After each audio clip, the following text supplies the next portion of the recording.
Hi there. Welcome to R&R's Ask the Expert. I'm your host, Valerie King, R&R's editor-in-chief, and I am joined today by Bart Meador, who is Vice President of Operations, Residential Storm with the North American restoration franchise, PuroClean. Bart's team specializes in stepping in to respond and assist on the ground and helping mobilize teams in the face of CAT events. Now, we can all remember Hurricane Ida making landfall in Louisiana in late August of this year, on the 16th anniversary, actually, of Hurricane Katrina. And with sustained winds of 150 miles per hour, Ida was just shy of a Category 5 hurricane. Now, at landfall, it tied the last island hurricane, which happened in 1856, and Hurricane Laura, which happened in 2020, as the strongest to strike Louisiana based on wind speed. It, of course, made its way to the Northeast US and at least 6 states, stretching from the Mississippi coast to Cape Cod in Massachusetts. Now, Newark, for example, picked up over 8 inches, which marked its wettest day on record, and Central Park in New York City experienced more than 7 inches. According to data analysis from CoreLogic, insured and uninsured losses from wind, storm surge, and inland flooding damages to residential and commercial properties in Louisiana, Mississippi, and Alabama are estimated to be between 27 billion and 40 billion. And specifically for the US Northeast, subsequent tropical storm Ida caused an estimated 16 billion to 24 billion in insured and uninsured inland flood losses to residential and commercial properties. So we invited Bart on to talk about his team's experience responding to Hurricane Ida and to, of course, glean insights for fellow restoration professionals to put to work. Thank you for joining me, Bart. Thank you for having me. It's a pleasure to be here, Valerie. Same here. I couldn't agree more. All right. So, can you start by explaining your role at PuroClean and that of this residential storm division I mentioned? Sure. Well, I've been with PuroClean for 9 years now. I've been in this industry since 1995.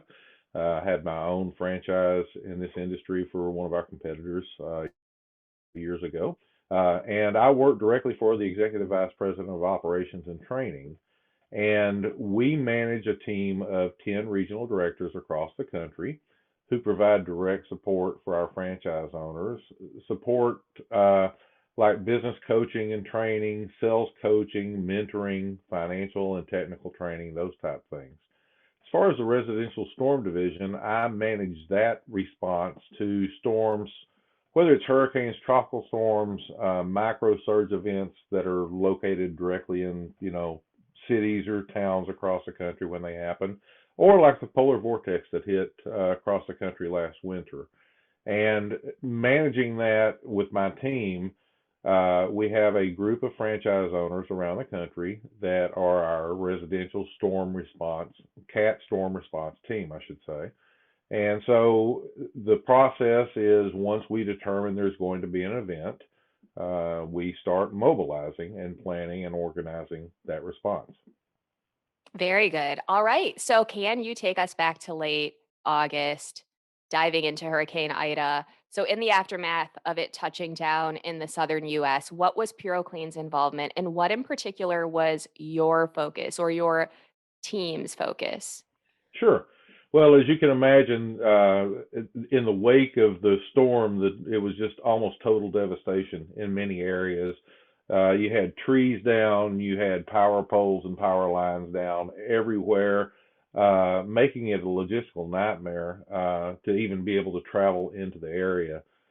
Before the storm made landfall, we have a very good team, and we've got one person that is on our team that the primary responsibility is to watch for these storms. So we knew this storm was coming days ahead, but we didn't know exactly naturally where it was going to hit. But as it got closer to landfall, we realized that it was going to be the greater New Orleans area that was going to be impacted. So we started having network-wide phone calls with our storm response franchises and our support team to plan and organize and get all the logistics in place on how we were going to respond to this. The one thing that we look at more importantly than anything is when is it safe to go in.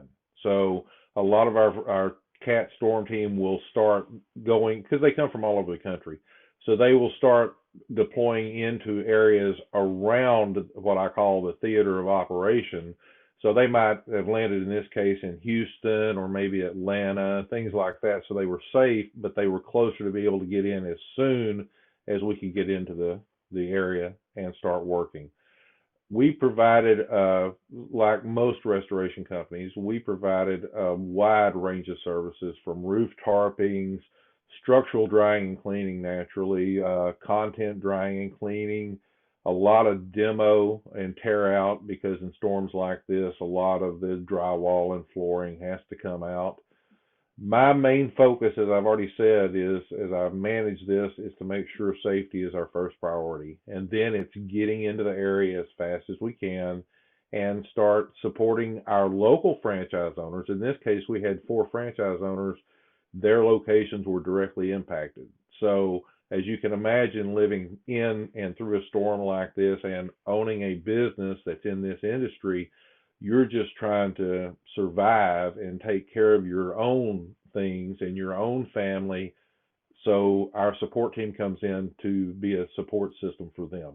Take their phone calls, leads from customers, things like that, and actively start making the efforts to start the restoration process throughout the area.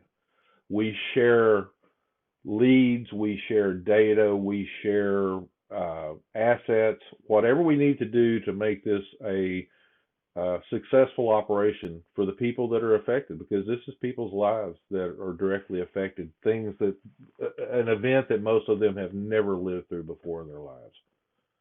Thanks for that overview, Bart. Now, can you talk a little bit about what you saw or what your crew saw and the franchises across the country involved saw when they were on the ground, kind of painting a picture of that landscape for us? And if there are any project sites that stand out in your mind in particular. Sure, and it's on a cat storm like this, a catastrophic storm like this. They came in so hard with the winds that were so high. You see roofs blown off. You see a lot of roof damage. You see a lot of trees down on roofs. As I mentioned earlier, power poles and power lines down everywhere. So the authorities, the initial impact, we may be able to get into some of the outlying areas that have, let's not say minor damage, but not as major damage as where the storm hit, the geographic area where the storm hit closest.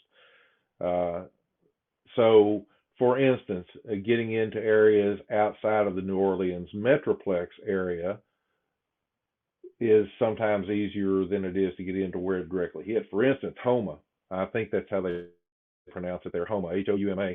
It was almost ground zero, and there was a lot of devastation there. But it was several days before we could even attempt to get in, and in some cases, some of the areas, it was weeks before we could get in because power was still out and power lines were down.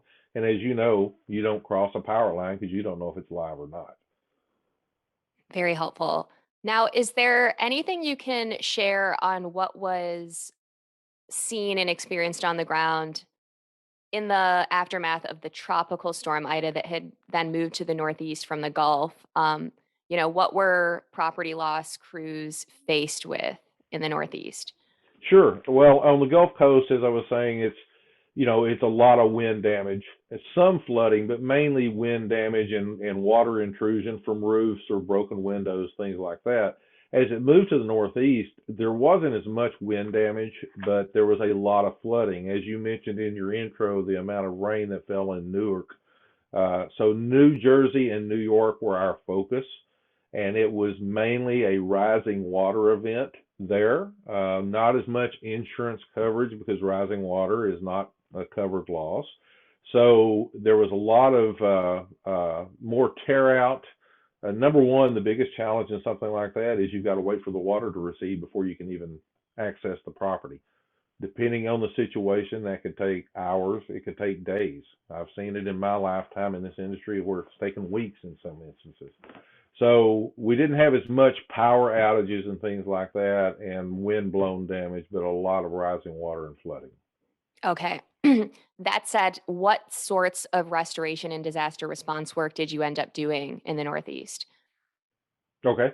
Yeah, once the water recedes, then we would go in and basically, because it's all what's considered a Category 3 loss, because it's so contaminated, you don't know what's in that flood water. Everything it touches has to come out. So, excuse me, drywall, flooring, etc. We go in, we cut it out, we remove it. It's called demolition. We remove it, we take it away, and then we can start drying the substructure, the floor joists, the wall studs, things like that, treating those with antimicrobials, etc., and then drying them. Very good. Now, you hinted at this earlier, but can you speak more to the number of PuroClean locations involved in IDA response across the US and that component of collaboration with organizations even outside of PuroClean? Sure. We had approximately 50 of our franchise offices around the country that were involved in this between the Gulf Coast and the Northeast, and then even areas between the two. There was some minor damage that we had people involved in. We've got a sister company, Signal Restoration, that we work very close with. They are typically focused on large loss and large commercial. So we're able to hand back and forth. So if they get a call for something that's not in their wheelhouse with a large loss, they will turn it over to us at PuroClean to handle. And then vice versa, if we come across a client for a large loss that one of our franchise owners is just not capable of handling because of the size, we've got Signal there to be able to go in and take care of that for us. Not to mention the various tree removal services that we've worked with, waste removal services we've worked with, and our franchise do a great job. Our franchise owners and their businesses do a great job locally working with their local community businesses, whatever they need to support them across the country. They do a good job with that.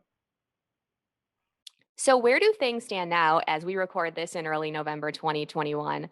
Are restoration crews still in the field? What's the status and also what's next? Okay.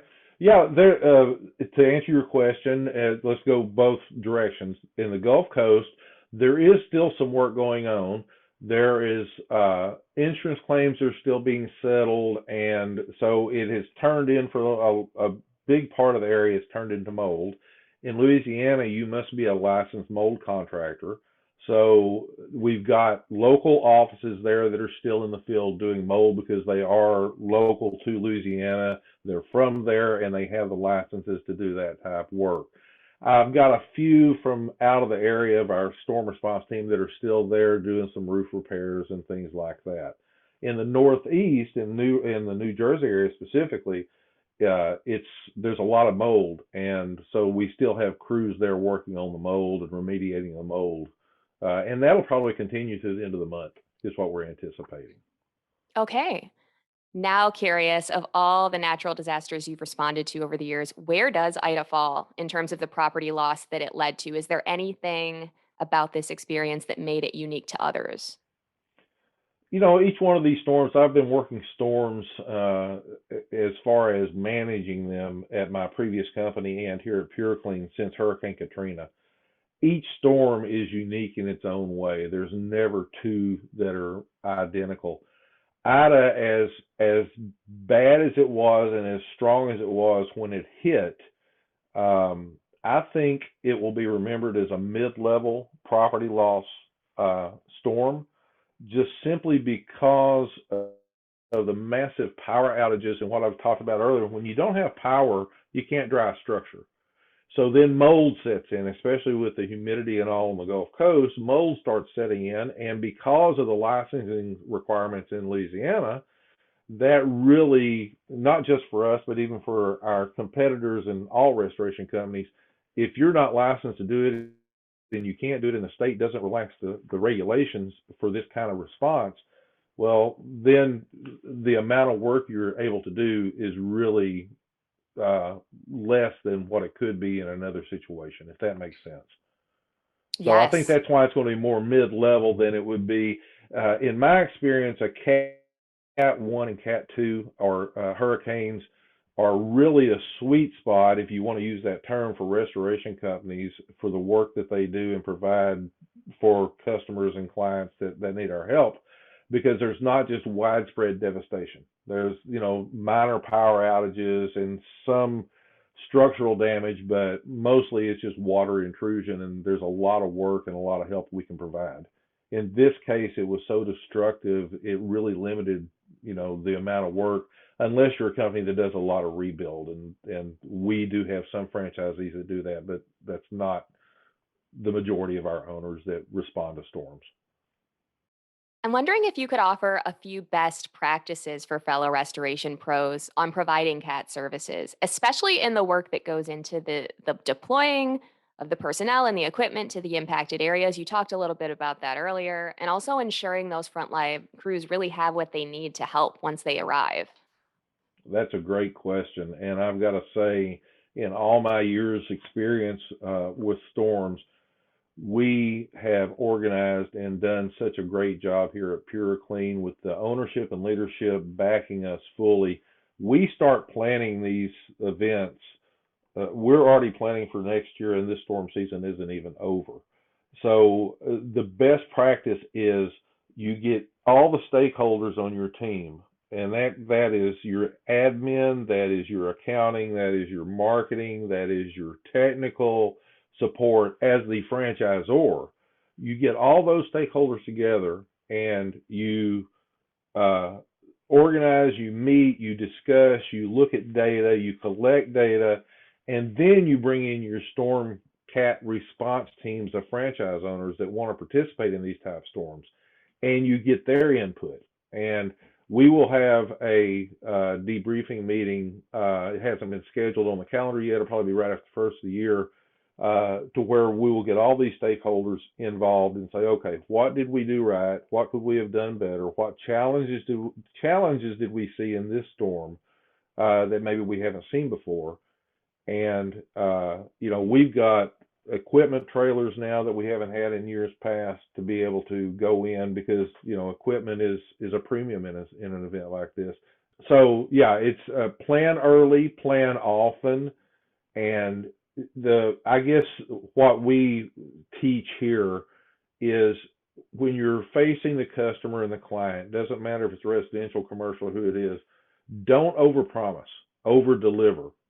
Make sure through all the data collection and organizing that you've done in your planning sessions, make sure you're comfortable with where you're at and what services you can actually provide.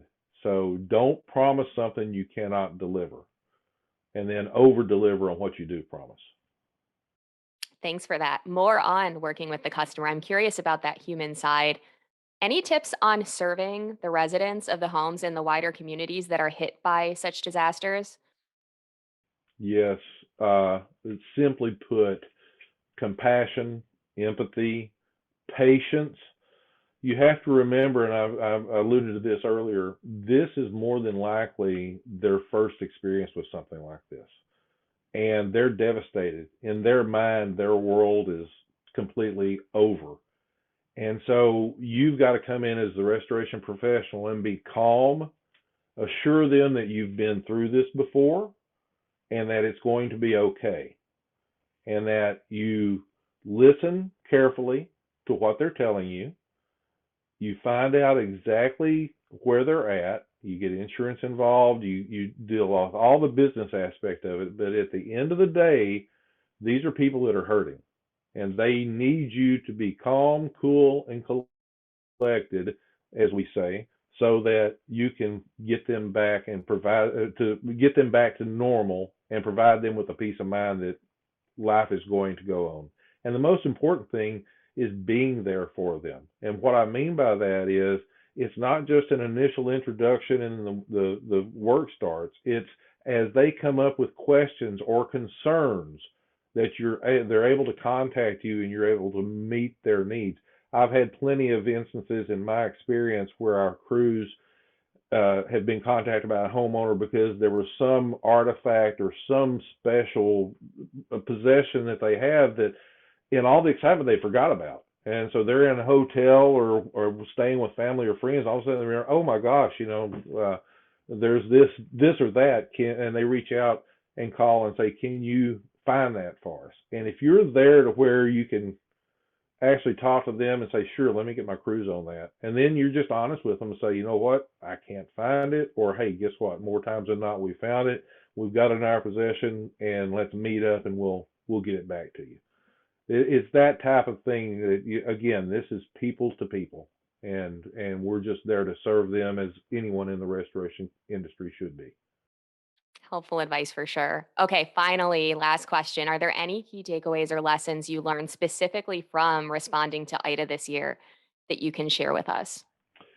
Really, it just goes back to any storm. What I said earlier is the pre-planning, getting ready for whatever, whether it's a Harvey that hit Houston or an Ike that hit Galveston back in 2008 or an Ida that hit the New Orleans area in 2019. And then this one was as I like to call it, I'm from Texas, we like to call it a twofer. We got two storms in one, which, you don't want anybody to go through this, but it's nice to be in an industry where we have the ability to help people.